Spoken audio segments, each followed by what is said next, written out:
All right, so what we're looking at here is a problem from 2016 where we're trying to read a chart or a table of values. Okay, so let's just jump right in and look at it. It says we've got this table right here, and then it says water is pumped into a tank at a rate modeled by, and we have the rate at which it's being pumped into the tank between 0 and 8 hours. Water is being removed from the tank by this same rate. So they're both rates, but we have a table for what's being taken away, and we have an actual function for which the rate at which the water is being added. So we're going to have to combine a couple things together, okay? At time t equals 0, there are 50,000 liters. So that's like our initial condition in this problem. And most of that's pretty self-explanatory, but let's go ahead and jump in on how to do this problem. So the first one says, estimate r prime of 2. Well, in order to estimate that, we just use the 2 points that are closest to it and try our best to find the slope at time equals 2. So that is at time equals 1 and time equals 3. So I would just go y2 minus y1 over x2 minus x1. And that, you can leave your answer like that if you want to. And it does want units of measure, so that would be liters per hour per hour. And that's your answer for letter A. Fairly self-explanatory. Letter B says use a left Riemann sum indicated by the table to estimate the total amount of water removed from the tank. Well, I look at this and I'm like, okay, I've got to do a left Riemann sum. So my first one, these are rectangles. One wide, since they left Riemann sum, I use the number on the left of my first interval, so that's 1340. Plus, my next one goes from 1 to 3, so that's 2 wide, and that's going to be multiplied by 1190. Plus, the next one's 3 wide, and that's going to be 950 tall. And then the last one is 2 wide again. That is 740 tall. When I add all of those up, and the only reason why we do this is we'll need this in letter C, we get 8,050. Normally we'd be good leaving our answer like that, but I need this in letter C that you'll see in just a second.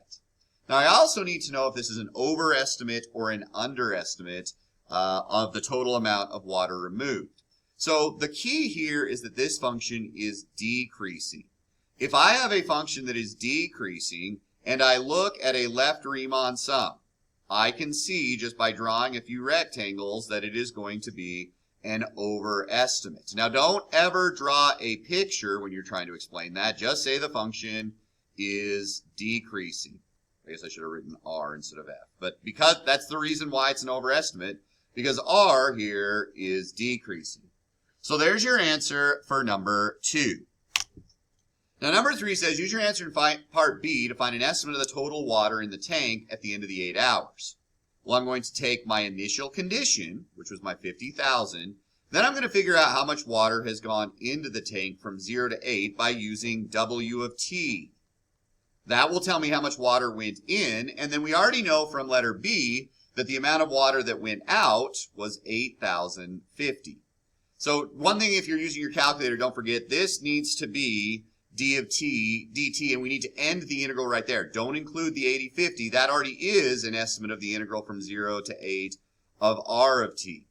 Okay, so just don't try your hardest not to do that. So we put that into our calculator, and we get 49,786 as the total amount of water in the tank at the end of the 8 hours. Again, hopefully that one kind of made sense. Now, letter D, of all of them, I think this one's the one that's the trickiest. I thought the other ones were pretty straightforward, but this one says, is there a time which the rate at which the water pumped into the tank is the same as the rate at which water is removed from the tank?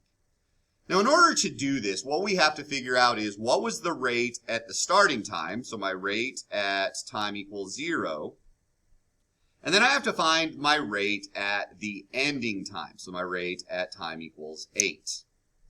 In order to do that, what we're going to do is we're going to say, okay, I'm going to find W of 0 minus R of 0. Now, I can see R of 0 is 1340. W of 0, oh, I don't have it in front of me. But I can tell you that when you put this into your calculator, you get a number that is bigger than 0. In other words, there's more water coming in than there is going out at time equals 0. At time equals 8, so I do find the exact same thing. W of 8 minus R of 8. When I do that, I find out that that is less than 0.